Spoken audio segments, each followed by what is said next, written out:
मैं प्रभा परगन डीपीएस हल्द्वानी लामाचौड़ से आज आपके लिए कक्षा 8 का भारत की खोज पाठ 8 तनाव लेकर प्रस्तुत हुई। इससे पहले मैंने आपको पाठ 7 अंतिम दौर महात्मा गांधी का आगमन पढ़ाया। तो बच्चों, इससे पहले वीडियो में आपने देखा कि महात्मा गांधी हमारे देश की जनसंख्या से ही निकलकर सामने आए और एक ऐसे व्यक्तित्व के रूप में सामने आए कि उन्होंने सत्य और अहिंसा के बल पर हमारे देश में बहुत सारे परिवर्तन किए। अब जो हमारा अगला पाठ है तनाव, इसमें भारत में सन 1942 से युद्ध का आरंभ हो चुका था, यानी कि हमारा भारत देश लगातार हवाई युद्धों को झेल रहा था। यहाँ से भारत में युद्ध का प्रारंभ हुआ और 1942 से भारत युद्धों के बीच में घिर गया, यानी कि हवाई हमलों की दिन प्रतिदिन भारत में संभावनाएं बढ़ती गई, जिस कारण युद्ध और शहरों में हलचल मच गई। और उसके बाद युद्धों के बाद ही भारत और इंग्लैंड के बीच किस तरह संबंध स्थापित हुए, दोनों देशों के बीच क्या क्या अंतर आए, ये सारी चीज़ें आप पाठ 8 तनाव में पढ़ेंगे। जैसे कि पहले आपने महात्मा गांधी जी के आगमन में हमारे देश में जैसे कि महात्मा गांधी जी का व्यक्तित्व सामने आया, उन्होंने बहुत सारी चीज़ें हमारे देश को दी और सत्य और अहिंसा के बल पर अंग्रेजों के साथ उन्होंने टक्कर दी। उसके बाद 1942 से भारत छोड़ो आंदोलन का युद्ध आरंभ हुआ। तो तनाव जो ये पाठ है, इसमें आप यही सब कुछ पढ़ेंगे। तो चलते हैं अपना अगला चैप्टर पाठ 8 तनाव पढ़ना शुरू करते हैं। पाठ 8 तनाव। भारत में तनाव सन 1942 के शुरू के महीनों में बढ़ा। युद्ध का मंच लगातार निकट आता जा रहा था और भारत के शहरों पर हवाई हमलों की संभावना पैदा हो गई थी। जिन पूर्वी देशों में युद्ध जोरों पर था, वहाँ क्या होगा? भारत और इंग्लैंड के संबंधों में क्या नया अंतर आएगा? ये सभी चीज़ें 1942 के बाद शुरू हुई। चुनौती: भारत छोड़ो प्रस्ताव। बम्बई में 7 और 8 अगस्त को अखिल भारतीय कांग्रेस कमेटी ने खुली सभा में उस प्रस्ताव पर विचार किया और बहस की, जो अब भारत छोड़ो प्रस्ताव बना। जो अब भारत छोड़ो प्रस्ताव के नाम से जाना जाता है, वह एक लंबा और विशद प्रस्ताव था, जिसमें अंतरिम सरकार बनाने का सुझाव दिया गया था।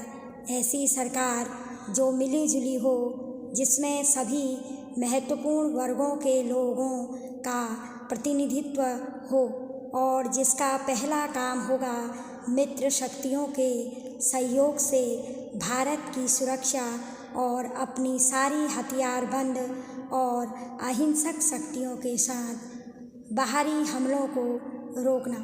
कांग्रेस कमेटी ने संसार की आज़ादी के लिए ब्रिटेन और संयुक्त राष्ट्र से फिर अपील की और इस बात की स्वीकृति देना तय किया कि गांधी जी के अपरिहार्य नेतृत्व में अहिंसात्मक ढंग से एक जन आंदोलन शुरू किया जाए। यह स्वीकृति उसी समय लागू होती जब गांधी जी ऐसा निर्णय लेते। अंत में कहा गया कि कमेटी कांग्रेस के लिए शक्ति हासिल करना नहीं चाहती। ताकत जब भी आएगी तो वह भारत की सारी जनता की होगी। अपने समापन भाषणों में कांग्रेस सभापति मौलाना अबुल कलाम आज़ाद और गांधी जी ने यह स्पष्ट कर दिया कि उनका अगला कदम होगा ब्रिटिश सरकार के प्रतिनिधि वायसराय से मुलाकात करना और ख़ास संयुक्त राष्ट्रों के मुख्याधिकारियों से एक सम्मानपूर्ण समझौते के लिए अपील करना। 8 अगस्त सन 1942 को काफ़ी रात गए यह प्रस्ताव अंततः पास हो गया। कुछ घंटे बाद 9 अगस्त की सुबह सुबह बम्बई में और पूरे देश में अनेक स्थानों पर बहुत सी गिरफ्तारियां हुई और इस तरह हम अहमदनगर के किले में आए। 2 पृष्ठभूमियाँ, भारतीय और अंग्रेजी। भारत में अगस्त सन 1942 में जो कुछ हुआ वह आकस्मिक नहीं था।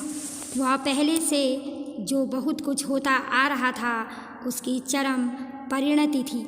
इसके बारे में आक्षेप, आलोचना और सफाई के रूप में बहुत कुछ लिखा जा चुका है और बहुत सफाई दी जा चुकी है।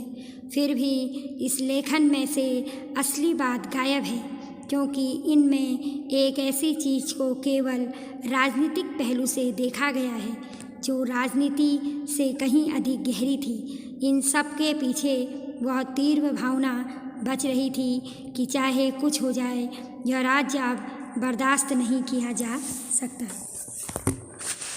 व्यापक उथल पुथल और उसका दमन, जनता की ओर से अकस्मात असंगठित प्रदर्शन और विस्फोट, जिनका अंत हिंसात्मक संघर्ष और तोड़फोड़ में होता था, जबरदस्त और शक्तिशाली हथियारबंद सेनाओं के विरुद्ध भी लगातार चलते रहे।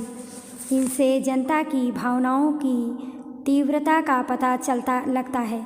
यह भावना उनके नेताओं की गिरफ्तारी से पहले भी थी, लेकिन इन गिरफ्तारियों और उसके बाद अक्सर होने वाले गोलीकांड ने जनता के क्रोध को भड़का दिया। वे इतने क्रुद्ध और उत्तेजित थे कि चुप नहीं बैठ सकते थे। ऐसी परिस्थितियों में स्थानीय नेता सामने आए और कुछ समय के लिए उनका अनुसरण किया गया, लेकिन उन्होंने भी जो निर्देश दिए वे काफ़ी नहीं थे। अपने मूल रूप में यह एक सहज जन आंदोलन था। पूरे भारत में 1942 ईस्वी में युवा पीढ़ी ने, विशेष रूप से विश्वविद्यालयों के विद्यार्थियों ने, हिंसक और शांतिपूर्ण दोनों तरह की कार्रवाइयों में बहुत महत्वपूर्ण काम किया। शासन के पिछले 170 वर्षों में यह सबसे बड़ा और विनाशकारी था। इसकी तुलना 1766 ईस्वी से 1770 ईस्वी के दौरान बंगाल और बिहार के उन भयंकर अकालों से की जा सकती है जो ब्रिटिश शासन की स्थापना के आरंभिक परिणाम थे। इसके बाद महामारी फैली, विशेषकर हैजा और मलेरिया। वह दूसरे सूबों में भी फैल गई और आज भी हजारों की संख्या में लोग उसके शिकार हो रहे हैं। इस अकाल ने ऊपर के थोड़े से लोगों की खुशहाली के छीने आवरण के नीचे भारत की जो तस्वीर थी उसे उघाड़ कर रख दिया। इस तस्वीर ब्रिटिश शासन की बदहाली और बदसूरती की तस्वीर थी। जब यह सब घटित हो रहा था और कोलकाता की सड़कों पर लाशें बिछी थी, कोलकाता के ऊपरी दबके के 10,000 लोगों के सामाजिक जीवन में कोई परिवर्तन नहीं आया। नाच गाने और दावतों में विलासिता का प्रदर्शन हो रहा था और जीवन उल्लास से भरा हुआ था। यह असाधारण बात थी कि कैसे बहुत से शहरी और ग्रामीण क्षेत्रों में ब्रिटिश शासन खत्म हो गया और इन हिस्सों पर दोबारा विजय पाने में उसे कई दिन और कभी-कभी हफ्ते लग गए। ऐसा विशेष रूप से बिहार में, बंगाल के मिदनापुर जिले में और संयुक्त प्रांत के दक्षिण पूर्वी जिलों में हुआ। यह बात ध्यान देने की है कि संयुक्त प्रांत के बलिया जिले में, जिसे दोबारा जीतना पड़ा था, भीड़ के खिलाफ शारीरिक हिंसा या लोगों को चोट पहुंचाने की कोई गंभीर शिकायत नहीं है। भारत की बीमारी अकाल। भारत बहुत बीमार था, तन और मन दोनों से। जबकि लड़ाई में कुछ लोग बहुत फूले फले थे, दूसरों पर बोझ चरम सीमा तक पहुंच गया था और इसकी भयानक स्मृति दिलाने के लिए अकाल पड़ा। दूर दूर तक विस्तृत अकाल, जिसका प्रभाव बंगाल और पूर्वी तथा दक्षिणी भारत पर पड़ा। ब्रिटिश अक्सर कहा जाता है कि भारत अंतर्विरोधों का देश है। कुछ लोग बहुत धनवान हैं और कुछ बहुत निर्धन, यानी कि भारत अलग अलग प्रकार का अंतर्विरोधी देश है, जिसमें कहीं पर कुछ लोग बहुत ज़्यादा धनवान हैं और कुछ लोग निर्धन हैं। यहाँ आधुनिकता भी है और मध्ययुगीनता भी। यहाँ शासक है और शासित है, ब्रिटिश है और भारतीय है। यह अंतर्विरोध सन 1943 के उत्तरार्ध में अकाल के उन भयंकर दिनों में जैसे कलकत्ता शहर में दिखाई पड़े, वैसे पहले कभी नज़र नहीं आए थे। अकाल की गहरी वजह से बुनियादी नीति में थी, जो भारत को दिनों दिन गरीब बनाती जा रही थी, जिसके कारण लाखों लोग भुखमरी का जीवन जी रहे थे। भारत में ब्रिटिश शासन पर बंगाल की भयंकर बर्बादी ने और उड़ीसा, मालाबार एवं दूसरे स्थानों पर पड़ने वाले अकाल ने आखिरी फैसला दे दिया। पर जब वे जाएंगे तो वे क्या छोड़ेंगे? इन 3 वर्ष पहले मृत्यु पर पड़े टैगोर के सामने यह चित्र उभरा था, लेकिन वे कैसे भारत छोड़ेंगे? कितनी नग्न दुर्गति! अंत में उनके सदियों पुराने प्रशासन की धारा सूख जाएगी तो वे अपने पीछे कितनी कीचड़ और कचरा छोड़ेंगे। भारत का सजीव सामर्थ्य अकाल और युद्ध के बावजूद प्रकृति अपना कायाकल्प करती है और कल के लड़ाई के मैदान को आज फूलों और हरी घास से ढक देती है। मनुष्य के पास स्मृति का विलक्षण गुण होता है। वह कहानियों और यादों से निर्मित अतीत में बसता है। यह वर्तमान इससे पहले कि हमें इसका बोध हो अतीत में खिसक जाता है। आज जो बीते हुए कल की संतान है, खुद अपनी जगह अपनी संतान आने वाले कल को दे जाता है। कमज़ोर आत्मा वाले समर्पण कर देते हैं और वे हटा दिए जाते हैं, लेकिन बाकी लोग मशाल को आगे ले चलते हैं और आने वाले कल के मार्गदर्शकों को सौंप देते हैं। भारत की खोज मैंने क्या खोजा, क्या पाया? यह कल्पना करना कि मैं उसका पर्दा हटाकर यह देख सकूँगा कि वह अपने वर्तमान रूप में क्या है और उसका लंबा अतीत क्या रहा होगा। यही गांधी जी ने भारत की खोज पुस्तक में बताया है। मेरी अंधकार चेष्टा थी। भारत एक भौगोलिक और आर्थिक सत्ता है। उसकी विभिन्नता में सांस्कृतिक एकता है। यह विरुद्धों का एक ऐसा पुंज है जो मजबूत और अदृश्य सूत्रों से बंधा है। बार बार आक्रमणों के बावजूद उसकी आत्मा कभी जीती नहीं जा सकी और आज भी जब वह एक अहंकारी विजेता का खिलौना मालूम होता है, वह अपराजेय है। एक युग के बाद दूसरे युग में उसने महान स्त्री पुरुषों को जन्म दिया है, जो पुरानी परंपरा को लेकर चले हैं, उसे बदलते हुए समय के अनुरूप ढालते भी रहे हैं। उस महान परंपरा में बढ़ा है। बार बार आक्रमणों के बावजूद उसकी आत्मा कभी जीती नहीं जा सकी और आज भी जब वह एक अहंकारी विजेता का खिलौना मालूम होता है, वह अपराजेय है।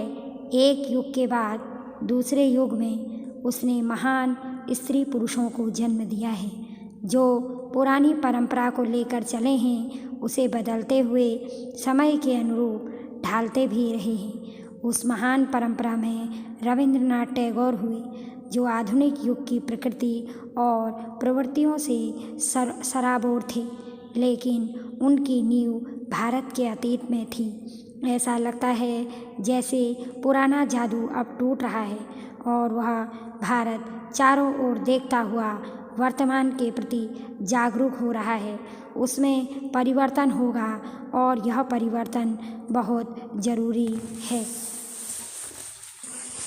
फिर भी वह पुराना सम्मोहन बना रहेगा जिसकी उसकी जनता के हृदयों को बांधे रखेगा। हमें भारत में अतीत और सुदूर की खोज में देश के बाहर नहीं जाना है। हमारे अपने पास उसकी बहुआयत है। अगर हम विदेशों में जाते हैं तो केवल वर्तमान की तलाश में। यह तलाश ज़रूरी है क्योंकि उससे अलग रहने का अर्थ है पिछड़ापन और क्षय। जीवन अधिक अंतर्राष्ट्रीय होता जा रहा है। इस आने वाले अंतर्राष्ट्रीयवाद में हमें अपनी भूमिका निभानी है। इस उद्देश्य की पूर्ति के लिए हमें यात्राएं करनी हैं, औरों से मिलना है, उनसे सीखना है और उन्हें समझना है। लेकिन सच्ची अंतर्राष्ट्रीयता कोई ऐसी हवाई चीज़ नहीं है जिसकी न कोई बुनियाद है और न लंगरगाह। उसे अंतर्राष्ट्रीयतावाद को राष्ट्रीय संस्कृतियों से बाहर निकालना है और आज वह स्वतंत्रता, समानता और सच्ची अंतर्राष्ट्रीयता के आधार पर ही उन्नति कर सकता है। हम किसी मामूली देश के नागरिक नहीं हैं। हमें जन्मभूमि पर, अपने देशवासियों पर, अपनी संस्कृति और परंपराओं पर गर्व है। यह गर्व किसी ऐसे रोमांचक अतीत के लिए नहीं होना चाहिए जिसमें हम चिपटे रहना चाहते हैं, न ही अपने ढंग से भिन्न औरों के ढंग को समझने में इससे कोई कठिनाई होनी चाहिए। इसके कारण हमें अपनी कमजोरियों और असफलताओं को भी कभी नहीं भूलना चाहिए और न ही उनसे छुटकारा पाने की हमारी इच्छा कुंठित होनी चाहिए। इससे पहले कि हम मानवीय सभ्यता और प्रगति की गाड़ी में औरों के साथ अपनी सही जगह ले सकें, हमें अभी बहुत लंबा सफ़र तय करना है और बहुत सी कमी को पूरा करना है।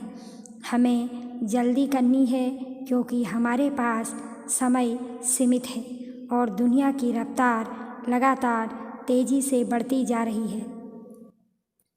अतीत में भारत दूसरी संस्कृतियों का स्वागत करके उन्हें आत्मसात कर देता है। आज इस बात की कहीं अधिक आवश्यकता है क्योंकि हम भविष्य की उस एक दुनिया की तरफ बढ़ रहे हैं जहाँ राष्ट्रीय संस्कृतियाँ मानव जाति और अंतर्राष्ट्रीय संस्कृति में घुल मिल जाएगी। हमें जहाँ भी समझदारी, ज्ञान, मित्रता और सहयोग मिलेगा, हम वहीं उसकी तलाश करेंगे और हम सामूहिक कामों में सबके साथ सहयोग करेंगे।